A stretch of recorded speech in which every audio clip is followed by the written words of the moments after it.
এখন আমরা আদি পুস্তকের 24 অধ্যায় পাঠ করছি। ইসহাকের বিবাহ। তৎকালে আব্রাহাম বৃদ্ধ ও গতবয়স্ক ছিলেন এবং সদাপ্রভু আব্রাহামকে সর্ববিষয়ে আশীর্বাদ করিয়াছিলেন। তখন আব্রাহাম আপন দাসকে তাঁহার সমস্ত বিষয়ের অধ্যক্ষ গৃহের প্রাচীনকে কহিলেন, বিনয় করি তুমি আমার জঙ্ঘার নিচে হস্ত দাও। আমি তোমাকে স্বর্গ মর্তের ঈশ্বর সদাপ্রভুর নামে এই দিব্য করাই যে কনানীয় লোকদের মধ্যে আমি বাস করিতেছি। তুমি আমার পুত্রের বিবাহের জন্য তাহাদের কোনো কন্যা গ্রহণ করিবে না, কিন্তু আমার দেশে আমার জ্ঞাতিদের নিকটে গিয়া আমার পুত্র ইসহাকের জন্য কন্যা আনিবে। তখন সেই দাস তাহাকে কহিলেন, কি জানি আমার সহিত এই দেশে আসিতে কোনো কন্যা সম্মত হইবে না। আপনি যে দেশ ছাড়িয়া আসিয়াছেন, আপনার পুত্রকে কি আবার সেই দেশে লইয়া যাইব? তখন আব্রাহাম তাহাকে কহিলেন, সাবধান, কোন ক্রমে আমার পুত্রকে আবার সেখানে লইয়া যাইও না। সদাপ্রভু স্বর্গের ঈশ্বর, যিনি আমাকে পৈতৃক বাটি ও জন্মদেশের মধ্য হইতে আনিয়াছেন, আমার সহিত আলাপ করিয়াছেন এবং এমন দিব্য করিয়াছেন যে আমি তোমার বংশকে এই দেশ দিব। তিনি তোমার অগ্রে আপন দূত পাঠাইবেন, তাহাতে তুমি আমার পুত্রের জন্য তথা হইতে একটি কন্যা আনিতে পারিবে। যদি কোনো কন্যা তোমার সহিত আসিতে সম্মত না হয়, তবে তুমি আমার এই দিব্য হইতে মুক্ত হইবে, কিন্তু কোন ক্রমে আমার পুত্রকে আবার সেই দেশে লইয়া যাইও না। তাহাতে সেই দাস আপন প্রভু আব্রাহামের জঙ্ঘার নিচে হস্ত দিয়া তদ্বিষয়ে দিব্য করিলেন। পরে সেই দাস আপন প্রভুর উষ্ট্রদের মধ্য হইতে 10টা উষ্ট্র ও আপন প্রভুর সর্ববিধ উত্তম দ্রব্য হস্তে লইয়া প্রস্থান করিলেন। অরাম নহরইম দেশে নাহরের নগরে যাত্রা করিলেন।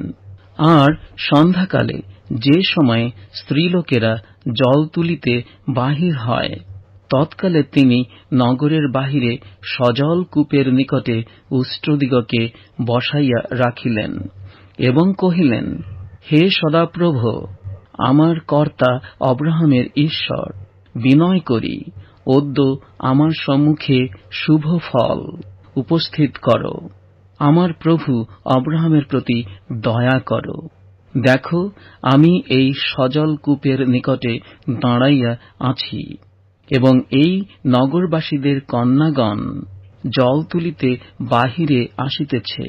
অতএব যে কন্যাকে আমি বলিব, আপনার কলস নামাইয়া আমাকে জল পান করাউন, সে যদি বলে, পান করো, তোমার উষ্ট্রদিগকেও পান করাইব, তবে তোমার দাস ইসহাকের জন্য তোমার নিরূপিত কন্যা সেই হোক। ইহাতে আমি জানিব যে তুমি আমার প্রভুর প্রতি দয়া করিলে। এই কথা কহিতে না কহিতে দেখো, রিবিকা কলস স্কন্ধে করিয়া বাহিরে আসিলেন। তিনি আব্রাহামের নাহর নামক ভ্রাতার স্ত্রী মিলকার পুত্র বথুয়েলের কন্যা। সেই কন্যা দেখিতে বড়ই সুন্দরী এবং অবিবাহিতা ও পুরুষের পরিচয় অপ্রাপ্তা ছিলেন।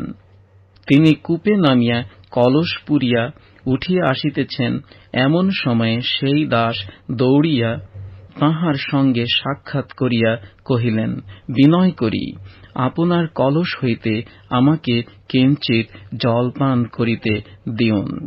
তিনি কহিলেন, মহাশয়, পান করুন। ইহা বলিয়া তিনি শীঘ্র কলস হাতের উপরে নামাইয়া তাহাকে পান করিতে দিলেন। আর তাহাকে পান করাইবার পর কহিলেন, যাবৎ আপনার উষ্ট্র সকলের পান সমাপ্ত না হয়, তাবৎ আমি উহাদের জন্য জল তুলিব। পরে তিনি শীঘ্র নিপানে কলসের জল ঢালিয়া পুনশ্চ জল তুলিতে কূপের নিকটে দৌড়িয়া গিয়া তাঁহার উষ্ট্র সকলের নিমিত্ত জল তুলিলেন। তাহাতে সেই পুরুষ তাঁহার প্রতি এক দৃষ্টে চাহিয়া সদাপ্রভু তাঁহার যাত্রা সফল করেন কিনা তাহা জানিবার জন্য নীরব রহিলেন। উষ্ট্র সকল জলপান করিলে পর সেই পুরুষ ১/২ তোলা পরিমিত সোনার নথ এবং ১০ তোলা পরিমিত ২ হাতের সোনার বালা লইয়া কহিলেন, আপনি কাহার কন্যা? বিনয় করি আমাকে বলুন, আপনার পিতার বাটিতে কি আমাদের রাত্রি যাপনের স্থান আছে? তিনি উত্তর করিলেন, আমি সেই বথুয়েলের কন্যা, যিনি মিল্কার পুত্র, যাহাকে তিনি নাহরের জন্য প্রসব করিয়াছিলেন। তিনি আরো কহিলেন, পোয়াল ও কলাই আমাদের কাছে যথেষ্ট আছে এবং রাত্রি যাপনের স্থানও আছে। তখন সে ব্যক্তি মস্তক নমন করিয়া সদাপ্রভুর উদ্দেশ্যে প্রণিপাত করিলেন আর কহিলেন, আমার কর্তা অব্রাহামের ঈশ্বর সদাপ্রভু ধন্য হন। তিনি আমার কর্তার সহিত আপন দয়া ও সত্য ব্যবহার নিবৃত্ত করেন নাই।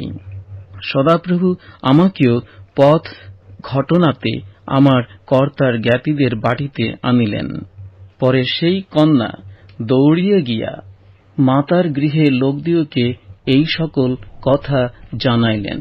আর রিবিকার এক ভ্রাতা ছিলেন, তাহার নাম লাবন। সেই লাবন বাহিরে ওই ব্যক্তির উদ্দেশ্যে কূপের নিকটে দৌড়িয়ে গেলেন। নথ ও ভগিনীর হাতে বালা দেখিয়া এবং সেই ব্যক্তি আমাকে এই কথা কহিলেন আপন ভগিনী রিবিকার মুখে ইহা শুনিয়া তিনি সেই পুরুষদের নিকটে গেলেন। আর দেখো, তিনি কূপের নিকটে উষ্ট্রদের কাছে দাঁড়াইয়া ছিলেন। আর লাবন কহিলেন, হে সদাপ্রভুর আশীর্বাদ পাত্র, আইসুন, কেন বাহিরে দাঁড়াইয়া আছেন? আমি তো ঘর এবং উষ্ট্রদের জন্য স্থান প্রস্তুত করিয়াছি।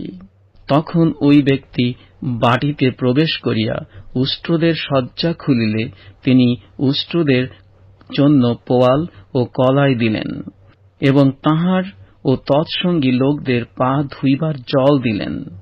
পরে তাঁহার সম্মুখে আহার্য দ্রব্য স্থাপন করা হইল, কিন্তু তিনি কহিলেন, বক্তব্য কথা না বলিয়া আমি আহার করিব না। লাবন কহিলেন, বলুন। তখন তিনি বলিতে লাগিলেন, আমি অব্রাহামের দাস।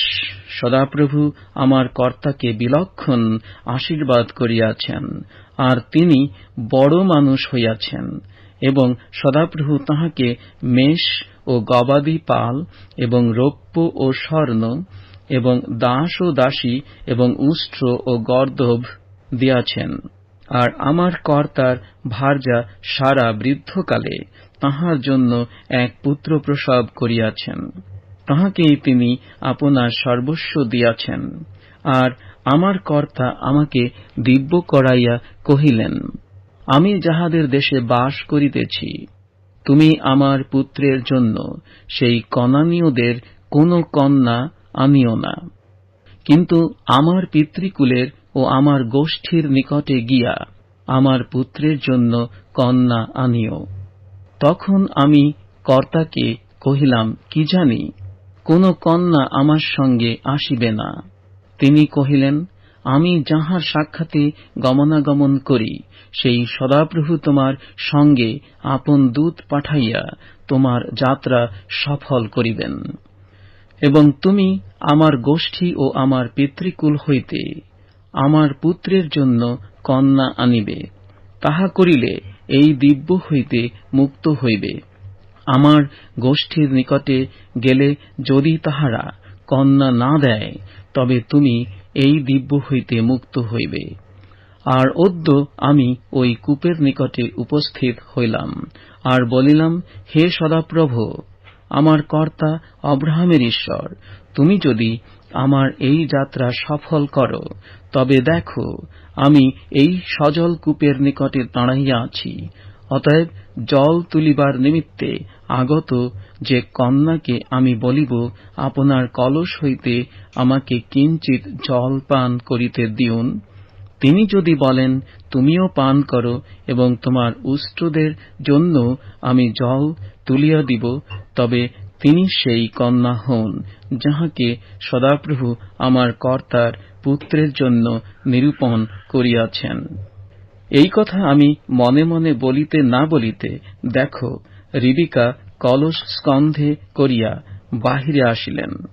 পরে তিনি কূপে নামিয়া জল তুলিলে আমি কহিলাম, বিনয় করি, আমাকে জল পান করাউন। তখন তিনি শীঘ্র স্কন্ধ হইতে কলস নামাইয়া কহিলেন, পান করুন, আমি আপনার উষ্ট্রদিগকেও পান করাইব। তখন আমি পান করিলাম, আর তিনি উষ্ট্রগণকেও পান করাইলেন। পরে আমি তাহাকে জিজ্ঞাসা করিলাম, আপনি কাহার কন্যা? তিনি উত্তর করিলেন, আমি বথুয়েলের কন্যা। তিনি নাহরের পুত্র, যাহাকে মিল্কা তাহার জন্য প্রসব করিয়াছিলেন। তখন আমি তাহার নাকে নথ ও হাতে বালা পরাইয়া দিলাম, আর মস্তক নমন করিয়া সদাপ্রভুর উদ্দেশ্যে প্রণিপাত করিলাম, এবং যিনি আমার কর্তার পুত্রের জন্য তাহার ভ্রাতৃকন্যা গ্রহণার্থে আমাকে প্রকৃত পথে আনিলেন, আমার কর্তা আব্রাহামের ঈশ্বর সেই সদাপ্রভুর ধন্যবাদ করিলাম। অতএব আপনারা যদি এখন আমার কর্তার সহিত দয়া ও সত্য ব্যবহার করিতে সম্মত হন, তাহা বলুন, আর যদি না হন তাহাও বলুন, তাহাতে আমি দক্ষিণে কিংবা বামে ফিরিতে পারিব। তখন লাবন ও বথুয়েল উত্তর করিলেন, কহিলেন, সদাপ্রভু হইতে এই ঘটনা হইল, আমরা ভালো মন্দ কিছুই বলিতে পারি না। ওই দেখুন, রিবিকা আপনার সম্মুখে আছে, উহাকে লইয়া প্রস্থান করুন। এ আপনার কর্তার পুত্রের ভার্যা হোক, যেমন সদাপ্রভু বলিয়াছেন। তাহাদের কথা শুনিবা মাত্র আব্রাহামের দাস সদাপ্রভুর উদ্দেশ্যে ভূমিতে প্রণিপাত করিলেন। পরে সেই দাস রৌপ্যের ও সুবর্ণের আভরণ ও বস্ত্র বাহির করিয়া রিবিকাকে দিলেন, এবং তাহার ভ্রাতাকে ও মাতাকে বহুমূল্য দ্রব্য দিলেন। আর তিনি ও তাহার সঙ্গীগণ ভোজন পান করিয়া তথায় রাত্রিবাস করিলেন। পরে তাহারা প্রাতঃকালে উঠিলে তিনি কহিলেন, আমার কর্তার নিকটে যাইতে আমাকে বিদায় করুন।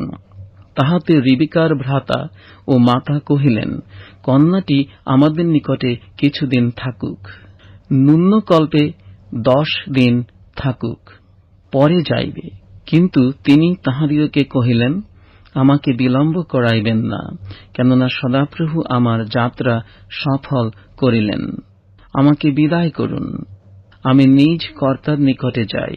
তাহাতে তাহারা কহিলেন, আমরা কন্যাকে ডাকিয়া তাহাকে সাক্ষাতে জিজ্ঞাসা করি। পরে তাহারা রিবিকাকে ডাকিয়া কহিলেন, তুমি কি এই ব্যক্তির সহিত যাইবে? তিনি কহিলেন, যাইব। তখন তাহারা আপনাদের ভগিনী রিবিকাকে ও তাহার ধাত্রীকে এবং আব্রাহামের দাসকে ও তাহার লোকদিগকে বিদায় করিলেন। আর রিবিকাকে আশীর্বাদ করিয়া কহিলেন, তুমি আমাদের ভগিনী, সহস্র সহস্র অযুতের জননী হও। তোমার বংশ আপন শত্রুগণের পুরোদার অধিকার করুক। পরে রিবিকা ও তাহার দাসীগণ উঠিলেন এবং উষ্ট্রে চড়িয়া সেই মনুষ্যের পশ্চাৎ গমন করিলেন। এইরূপে সেই দাস রিবিকাকে লইয়া প্রস্থান করিলেন। আর ইসাক বেরলহয় রই নামক স্থানে গিয়া ফিরিয়া আসিয়াছিলেন, কেননা তিনি দক্ষিণ দেশে বাস করিতেছিলেন। ইসাক সন্ধ্যাকালে ধ্যান করিতে ক্ষেত্রে গিয়াছিলেন। পরে চক্ষু তুলিয়া চাহিলেন, আর দেখো, উষ্ট্র আসিতেছে। আর রিবিকা চক্ষু তুলিয়া যখন ইসহাককে দেখিলেন, তখন উষ্ট্র হইতে নামিয়া সেই দাসকে জিজ্ঞাসা করিলেন, আমাদের সঙ্গে সাক্ষাৎ করিতে ক্ষেত্রের মধ্য দিয়া আসিতেছেন ওই পুরুষ কে? দাস কহিলেন, উনি আমার কর্তা। তখন রেবেকা আবরক লইয়া আপনাকে আচ্ছাদন করিলেন। পরে সেই দাস ইসাককে আপনার কৃত সমস্ত কর্মের বিবরণ কহিলেন। তখন ইসাক রেবেকাকে গ্রহণ করিয়া সারা মাতার তাম্বুতে লইয়া গিয়া তাহাকে বিবাহ করিলেন এবং তাহাকে প্রেম করিলেন। তাহাতে ইসাক মাতৃবিয়োগের শোক হইতে সান্ত্বনা পাইলেন।